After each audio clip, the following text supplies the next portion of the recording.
I will be 23, and every year leading up to my birthday I do a 23 things I've learned by 23, 22 things since that I've learned by 22, etc.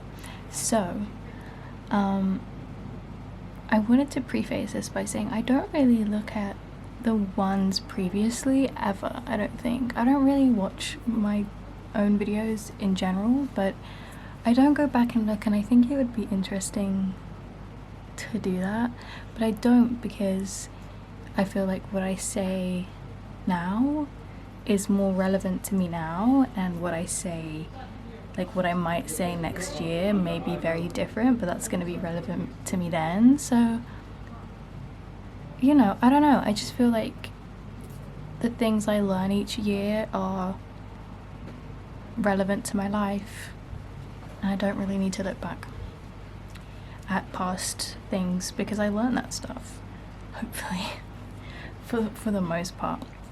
So the 23 things that I learned this year, like leading up to 23, the first thing is your capacity dictates everything. A lot of these, I think I say this my lines are insane. I say this every year, but a lot of the things that I say intertwine with each other, and they're kind of just naturally interlinked. So if I sound like I'm repeating myself a little bit, I am, but that's kind of the point.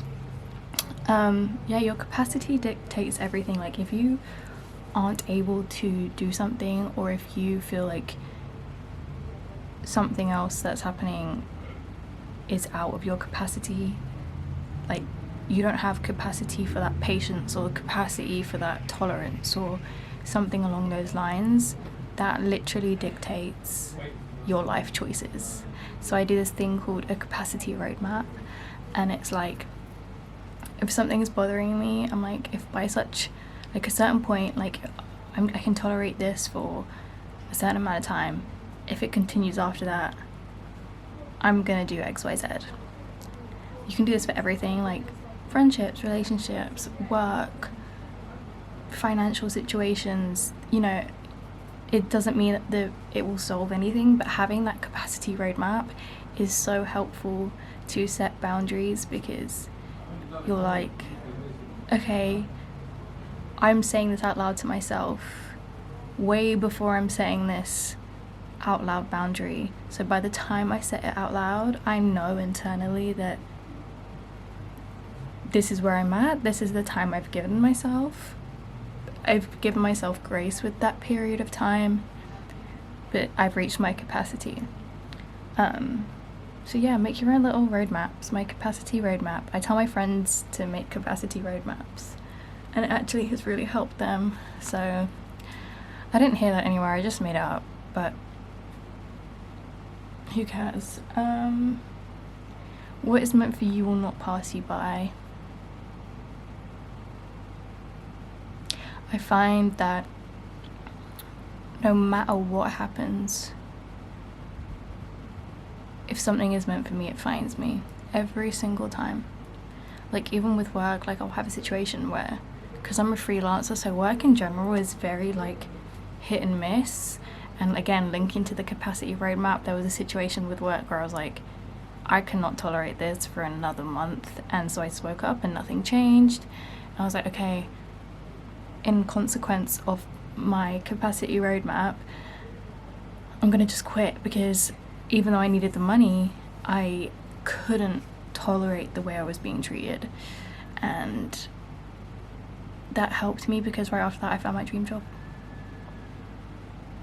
So I just truly think what is meant for you will not pass you by. And I don't think that stands for bad things, which is part of my next thing, which is, I think, yeah, not everything is a sign. I think younger me, like even 4 years ago me, needs to hear that, because it adds to spiritual psychosis of like, if I see this, something bad will really happen. And of course I have OCD, so that doesn't help. But there's a lot of spiritual psychosis of like, everything is a sign, everything is meaningful, and I've reached a point in my agnostic ways where I believe there is some form of higher power. I believe in the universe. I do believe that nothing will miss you if it's meant for you, but I also believe that some things just don't have meaning, and that some things are reflections of just your thoughts rather than a manifestation or like something for you, and that at the same time your thoughts don't control everything. Like, I believe in manifestation to an extent, but I think if we had full control of our lives, if everything had meaning, we would all be superheroes, and we would all have like we would change the world, we would change our lives, we would be in complete chaos. I just don't think that that's the way the world works, and I don't think that's the way that our brains work. I don't think that's even a spiritual way of thinking, because I think that's also very selfish. And I just have this belief that if it's a sign, you'll know. Like, you wouldn't have to question it. And if it's not a sign, then I've gotten to a point, in comparison to like my spiritual psychosis me and OCD at my worst point me, pre-medicated me, where I don't freak out over everything. Like, if there's a sign, or like if there's something that could possibly be a sign but I'm questioning it, I'm like, it's not for me. And that has been so integral to keeping my sanity. I didn't think I'd get to that point, because I was genuinely in some form of psychosis along with going through PTSD and OCD and no medication yet, and just like so much was going on. And I just feel like someone needs to hear that not everything is a sign, and that's okay. That's okay. Healing is a forever thing, but that doesn't mean it's an impossible thing. It's just a long thing, and it's tiring. And you've already heard the saying that it's not linear. It's not. It's exhausting, and you have to understand that if you're going to try to get better, you're going to be exhausted most of the time. So there's that. Oh, hello. She turned off. Everything fluctuates. Everything fluctuates. And it's one of the many joys in life that everything fluctuates, because it means you always have something to look forward to, and you don't even know what that thing is. But there's that like beautiful kind of tension and of, you know, something good is gonna happen again. I don't know what it is, but something will happen again. Do what you want. Obviously, I don't think I have to say this, but if it hurts someone else, then that doesn't count. But doing what you want is so important. Like, everything I do because I want to do it. I don't do anything I don't want to do. That's just a fact. I've never worked for someone else. I've always been freelance, self-employed. And I grew up poor. I didn't have, like, literally poor. Like, I didn't have connections or money or stability or anything. But I knew that if I went down a route of doing what everyone else was doing or what was expected, I'd be miserable. And I was right. So do what you want to do. It sounds so privileged, but it's hard for me to this day, but it is worth it every second that I do what I want to do. Seriously. I mean that.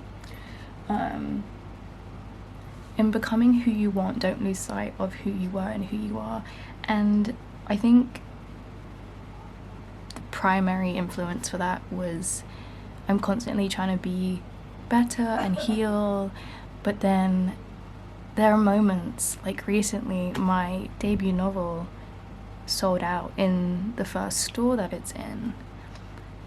And then like yesterday I like went in and I was like taking pictures of people with it, and just there are moments where I'm like, the 17-year-old girl who wrote this book had no idea she would publish her book, that it would be in a bookstore. Like, that's so crazy to me. I'm not traditionally published, but I'm still in a bookstore, that people would be reading it, that people would love it, because they do love it so far. And I have so much love and respect for that version of myself, and I miss her deeply, to be honest. But also I can't get rid of who I am presently. So like, you can miss who you were, you know, but I hope that whoever I become is not just like this picture perfect person, but also like a genuine mix of like younger me, present me, future me. I just hope we intertwine into this gorgeous person and always like hone those parts of myself that have been there since I was a baby, kind of thing, you know? I think that makes sense. I don't know, maybe not. Patience doesn't have a deadline. Yeah, this one I'm still getting used to. I don't like this one, but it is what it is. I think also, like, if I go back to the anecdote about work and things like that, like, some things take months, some things take years, and people tell you because of that reason, like, don't have a plan. And I don't necessarily believe that. I just think, like, don't put time limits on everything. Have a fluidity to certain things, not everything, certain things. Because obviously your capacity roadmap, you stick to that, but everything else, yeah, there's no deadline, there's no time limit, there's nothing, so you just gotta be patient, I guess. Everything, I love this one so much. Everything is customizable to you, and by this I mean, like, if you can tell, I just did my skincare. I did like my first ever like proper research into skincare because my skin has always been fairly clear. I was blessed by the gene gods, but like I was having certain issues. Like I got diagnosed with like eczema around my eyes, around my hair, like my eyebrows, my hair,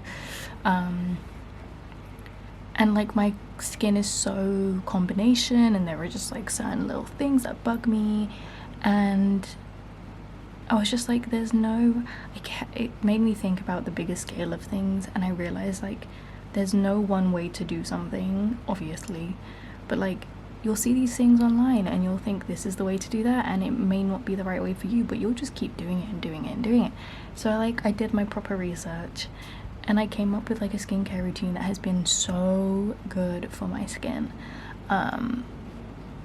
And like it's trial and test with everything, like trial and error, everything is.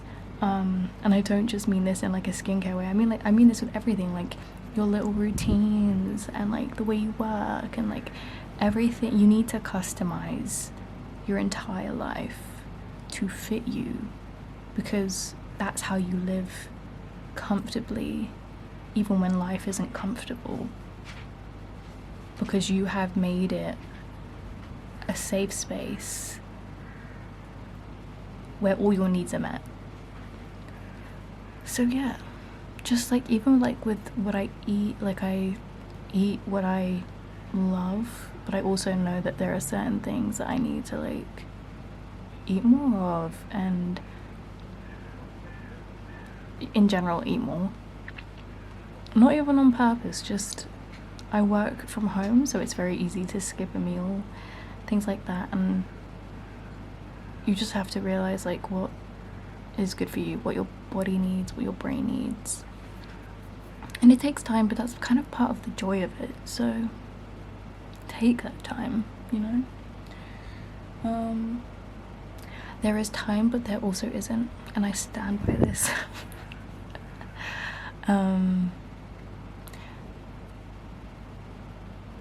There's this saying that you have time, like don't rush, and all those things. And I don't believe in them because I watch too much true crime to believe in that, okay? Like, life, unfortunately, tragically, disgustingly, horribly to even think about it, can end at any moment for anyone.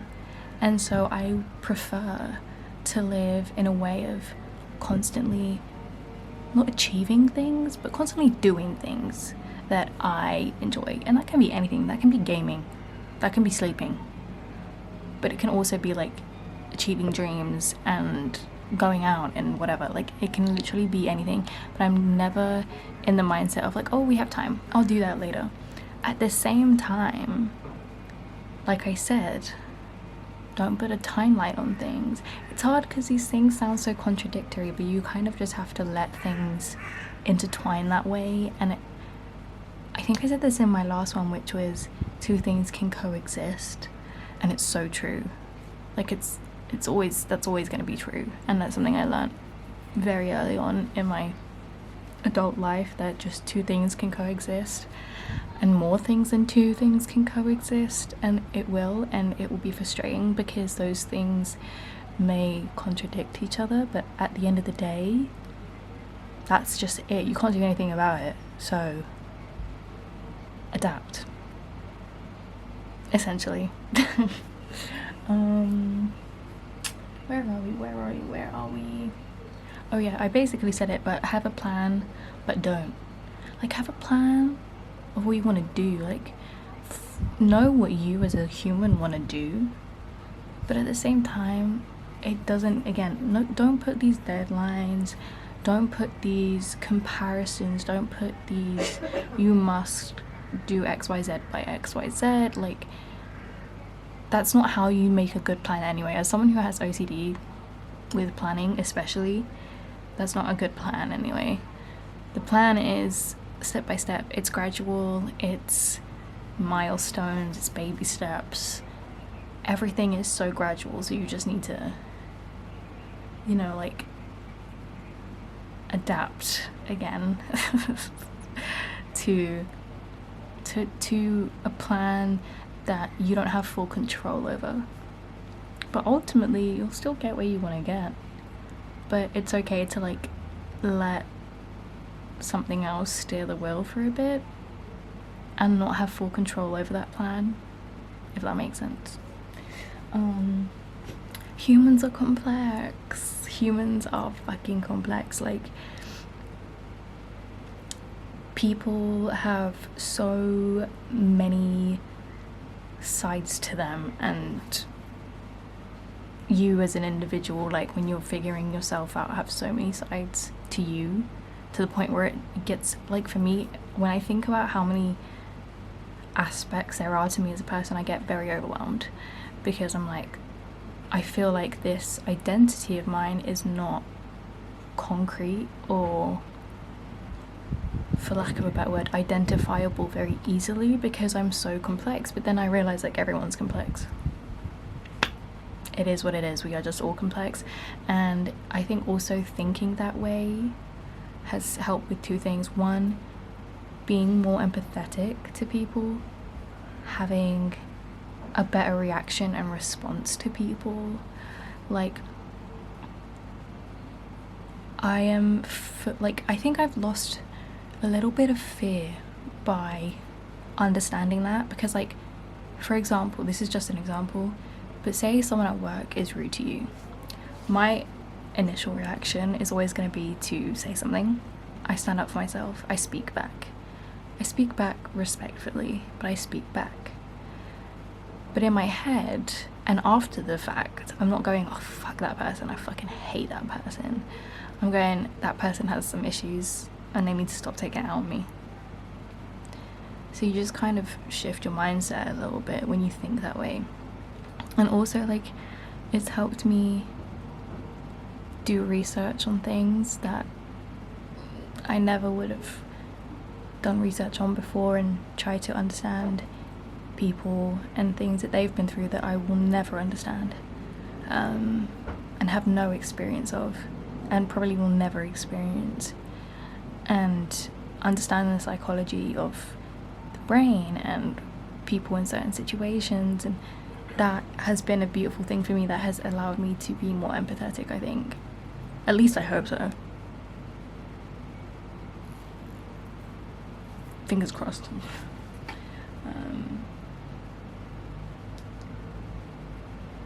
Doing what you love will never steer you wrong, and I stand by that. I hesitated initially to, like, when I wrote these down, to say never, because I feel like someone's gonna be like, oh, I love this, but it was bad for me. And it's like, well, yeah, okay, you're getting pernickety. I'm talking about passions. Like, sitting down and reading is never gonna be the wrong thing to do with your time, or like pursuing a dream that you have loved since you were a baby and like have dreamt of your whole life but never thought was possible. It's gonna be hard, but if it's for you and you love it and you're passionate about it, it's not gonna steer you wrong. I stand by it. I stand by that. Intentions matter, but actions matter most. A lot of people say intentions don't matter, but they do, because again, if you go back to the humans are complex thing, like, some people just don't know how to pursue their own intentions.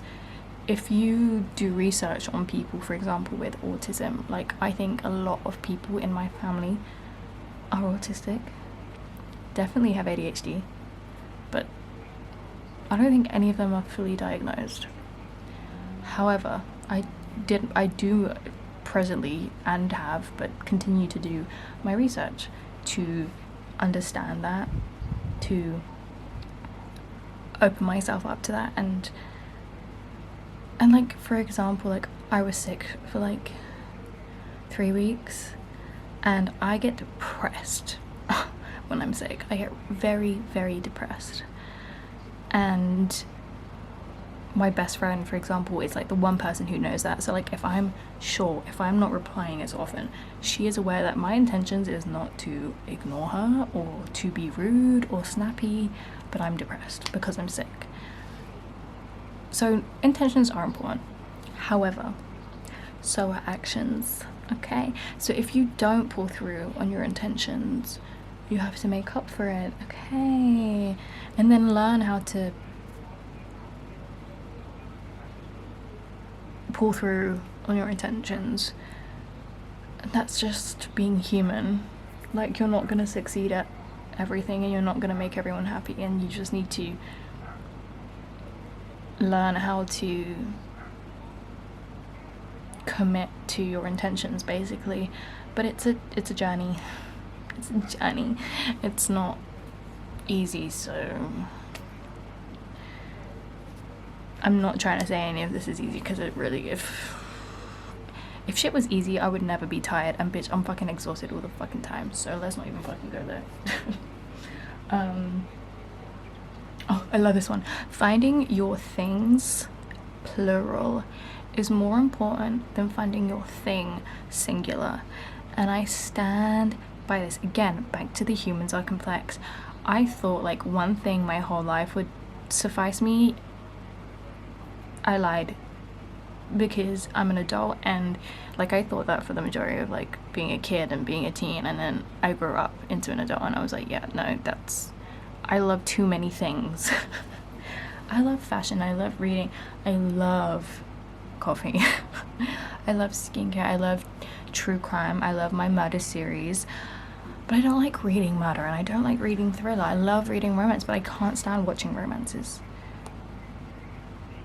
I don't know what it is. I don't know why. I couldn't tell you for the life of me.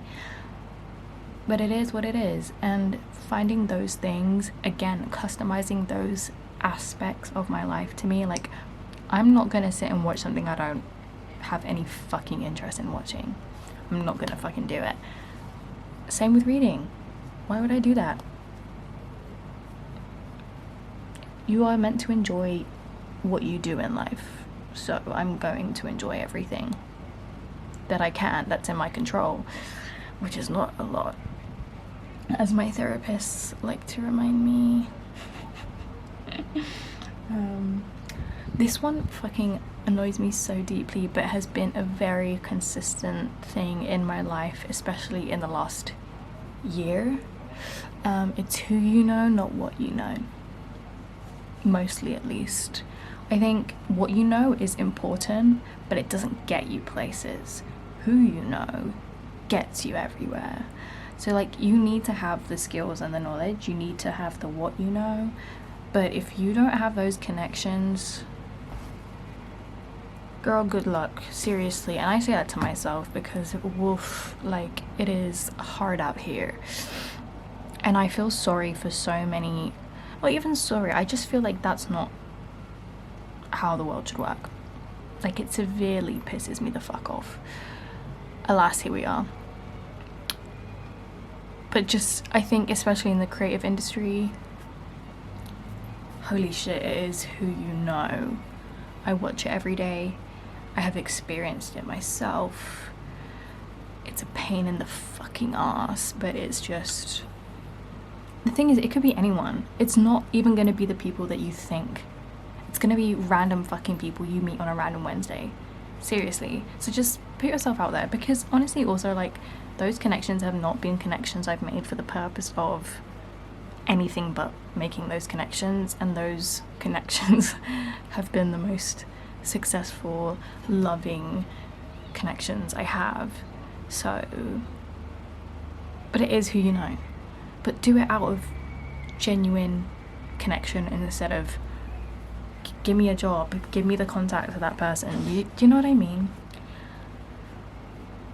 I was about to say something, but that was going to sound really nepo baby of me, so I'm not going to say that because I'm not a nepo baby. Okay, I'm going to say it because it's on my mind. But that's how I became friends with Anya Taylor-Joy's husband. Because I was doing my music journalism and we met naturally, and like, I have never once used that connection for anything, but I will say, like, it was a genuine, you make music, I write about music, you know? Like, it's not out of a desire for anything else. And I think also people higher up, fucking hate that term, but like bosses, people hiring, celebrities, all that, people prefer those genuine connections anyway. So I just think being genuine gets you everywhere. But anyways, spiral upwards. I love this deeply. I love this. I say this to everyone now and no one knows what I mean, but spiral upwards. When I've spiraled many times in my life, especially since my PTSD diagnosis. Holy cow. I don't know how I'm still here, to be honest. However, I saw this concept of spiraling upwards, because obviously when you spiral, you're saying it in the sense of like spiraling downwards, like I'm spiraling. And then someone said spiral upwards. So like when you feel like not doing something, force yourself to do it, because it creates an upward spiral. Like, it's not saying to push yourself beyond, you know, like beyond your boundary line or anything. It's just saying, like, to motivate yourself to spiral upwards, like to get things done, to feel better if you are in a slump. Because like, I have many depressed days, and the more shit that I do, the better I feel. Not because I'm distracting myself. I am not an avoidant person. Let's get one thing straight. Thank you very much. Yeah, if you just do something, just do anything. Doesn't matter what it is. Just as long as it's good for you, spiral upwards. If you feel sick and you can't move from your bed, read, game, do anything to just spiral upwards. I think that makes sense. I don't know. You are not friends with your co-workers, remember that. I don't mean that in the way of like, you can't be, or like after work ends, you can't hang out with co-workers or anything like that. It's just when, remember that your initial relationship, unless it isn't, but remember that your initial relationship, if it is business, and set your boundaries as such. Because if you start to think of someone as your friend when your initial baseline is business, boundaries begin to slip. But also, like, I found that, not personally, but from watching other people in my life, my age, like, they'll make friends at work and then those friends will just naturally, all of them will naturally disappear because all you initially connected over was work. And that's normal, but just keep it in mind. Like, I don't think that everyone will relate, but I think for the most part, like, keep it in mind for boundary reasons. You know what I mean? Sticking by your boundaries does make life easier. Who knew? Not me. Who knew? Losing out is better than losing yourself. Period.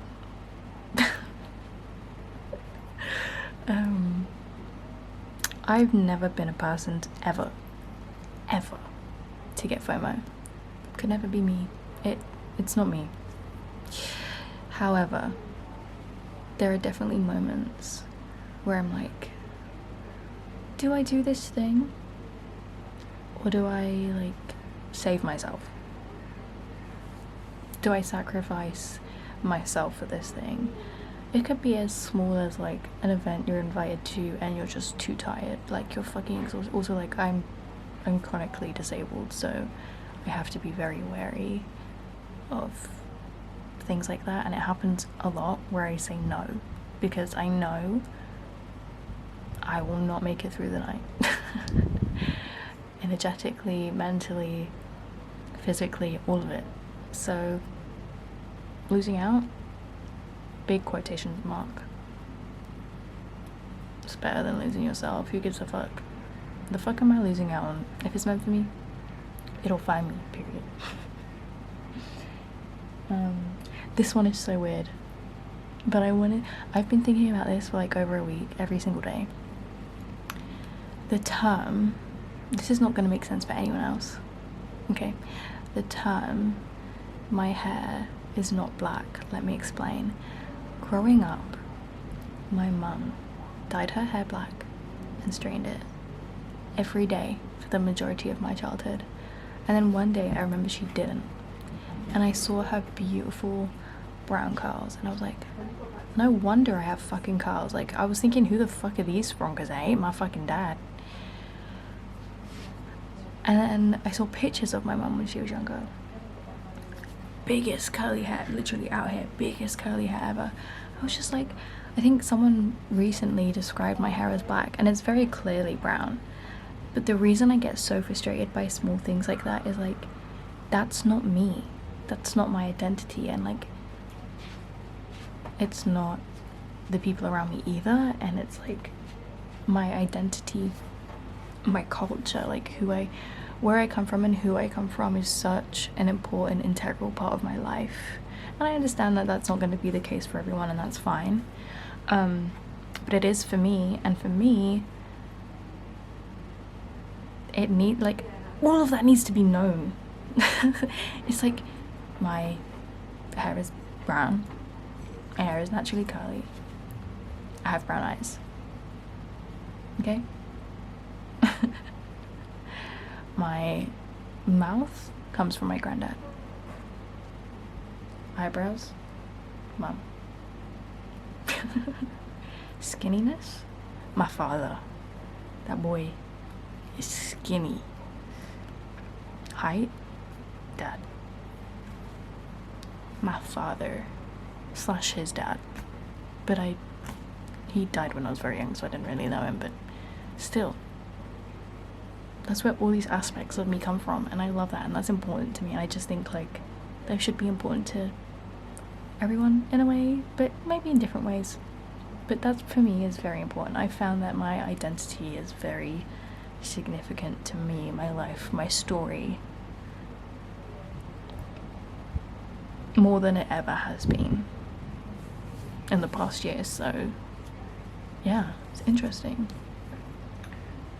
And the last two are definitely joined, but one, listen to your body, and two, rest. I don't know how to do that. I don't know how to do I don't know how to do that. So it is what it is. However, I have learned that listening to your body is needed. I'm about to sound like a real idiot. I went to Cyprus a month and a bit ago. Was not well the majority of that trip. Well, the whole trip.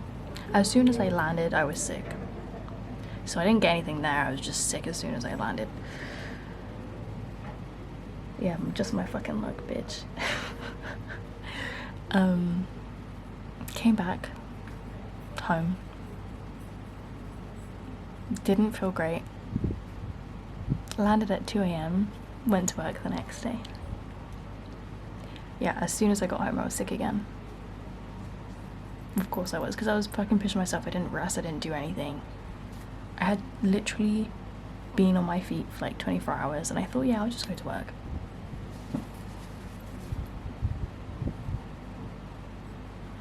Fuck is wrong with me, seriously? And then like I got better after a week, and I was like, great. Got sick again, because all I did in that time was work. I am a workaholic, it's fine. Everyone has their thing. That's mine. But I am learning the significance of listening to your body, because I went to the doctors 2 weeks ago and they're like, girl, you have a viral infection. And I was like, fuck it, fine, I'll rest, whatever that means. And like I said, spiral upwards. So I was like reading a lot, gaming a lot. Even doom scrolling felt good, because I only watch content that is good for me, like just cats in books, literally. Like I don't watch anything else. I literally block everything else. So do that, period. Be an adult. You have a choice.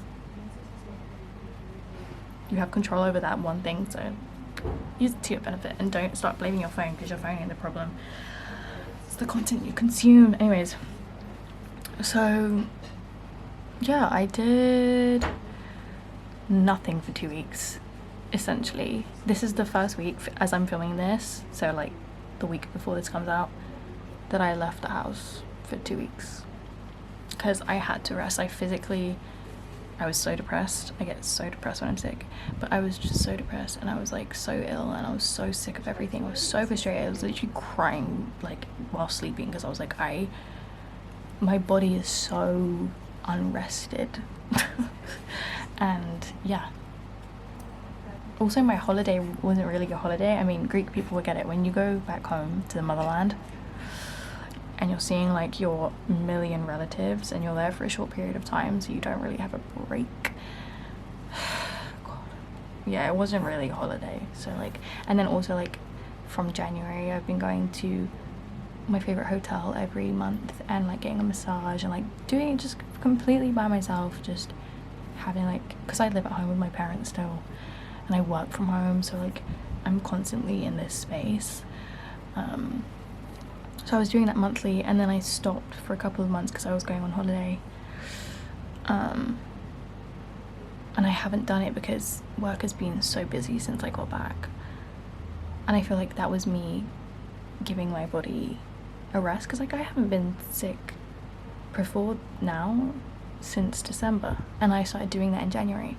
So like my body needs that rest, my body needs that like monthly break, that monthly weekend completely to myself, no work, no nothing, binging TV, drinking coffee, room service, massages, full-blown self-care, and then I can go back to my normal life.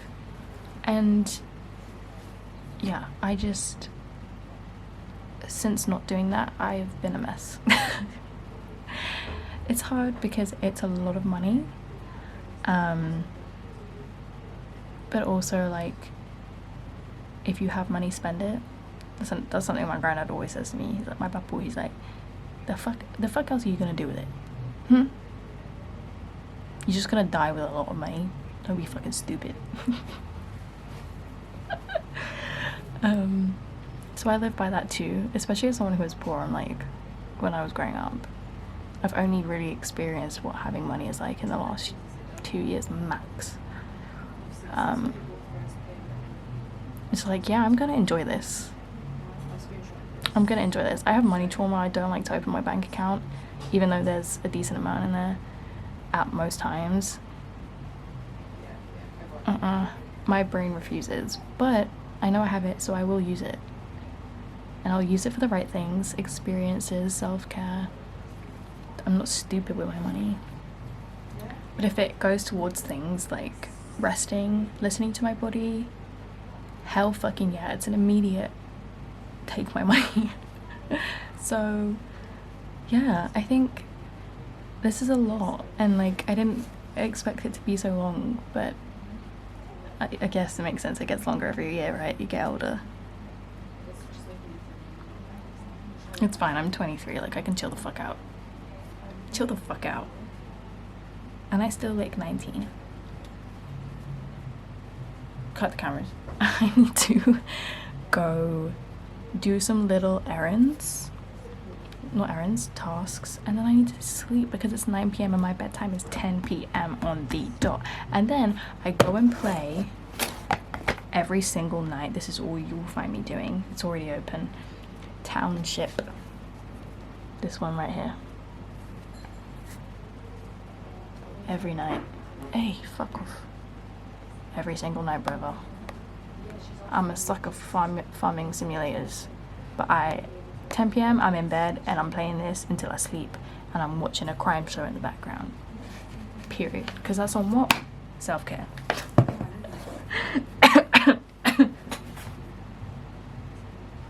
I'm fine. Kind of. I look very, like, my head is very big because of this big ass hairband. I swear, like, I'm proportionate to my body. Also, like, my shoulders look small, they're not.